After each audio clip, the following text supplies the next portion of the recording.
Good morning, I'm Simon Trezellian, and I just want to say a happy Independence Day to all of my American friends and contacts.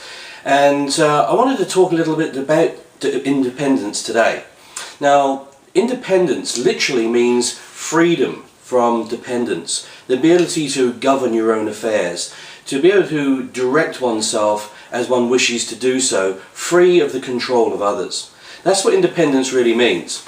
So even though the Americans have gained their independence some while back, it's interesting, isn't it, when you actually look at who is really free today. Where is our true independence?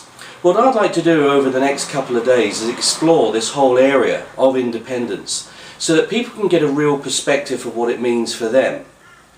Now, I believe that there are a number of areas of independence. There is, of course, the mental or the mind independence. There is, of course, the healthy independence as well of the physical body. There's also financial independence and emotional independence. Now, if we were to look at all of those areas as facets of our lives, I wonder if we were to really look truthfully at where we are either dependent or independent of other people, of the freedom of control that others would appear to have over us. We live in a world right now which is full of fear. You just have to turn on the TV and actually see these things. But the fact is that 90% of the world is at peace. Very few people want to report on that, because when you actually report on the good things, it takes people's fear away, and therefore they become independent thinkers. And that doesn't actually work for a lot of the governments, a lot of the institutions in the world. You see, the United States was actually founded on Freemasonic ideals. Now, those Freemasonic ideals, even though some of them have been parodied as conspiracy theories, are essentially very humanist in form. The Freemasons actually built their values around very, very deep and ancient understandings of individual personal freedoms. And that is why they were responsible for the English and the French and the American revolutions, to try and get people to self-determine, to have a true democracy, not based on kingships or not based on lineages of power.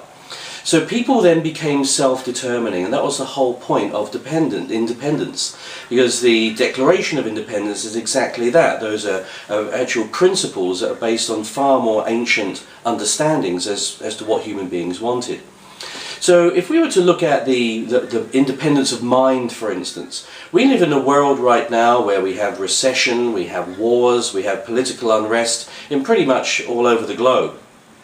So where is our true freedom, our freedom of mind? A lot of the time we're told what we need to think by the news media. But once you allow yourself that mental freedom, the ability to truly choose what you wish to understand and how you wish to respond to it, that is the key.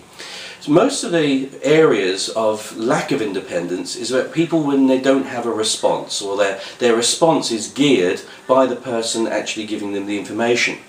So what I would suggest is that people start to look very, very carefully at what is being presented to them, so that you can actually gain a real understanding as to what is going on and how you wish to react to it. So over the period of the next couple of days, I'm going to start to look at these individual freedoms, as freedom is so important to everybody. Yeah, freedom is what we all strive for. It's what we live for, it's what we earn for, it's what we will die for. Most people, given that freedom taken away from them, that's the most precious gift. So I would engage you right now to start to look at your individual mental freedoms. Are you a free, independent thinker? Do you think what you think, or do you think what others want you to think? Because only when you can free your mind from the clutter and the garbage that people would wish to place there, you can start to look at what is true in your life. Because at the end of the day, everyone else is a bit part character in your life. Every experience that we have, we can only have that from a unique experience of us. There is only one like you. And therefore, it is important that you start to make the true decisions that will govern your life. So on this Independence Day, I would say to you, take the first step towards independent freedom.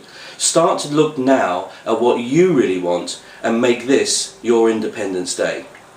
So happy Independence Day to the Americans, but happy Independence Day to you, because you've earned it. Let's get that freedom moving, and let's get people thinking in the way that they want to think. So that's all from me, Simon Trezelyan. Over the next couple of days we'll be exploring aspects of financial freedom, health freedom, emotional freedom, all of those different areas of independence. So go well, and I shall see you next time. Bye bye now.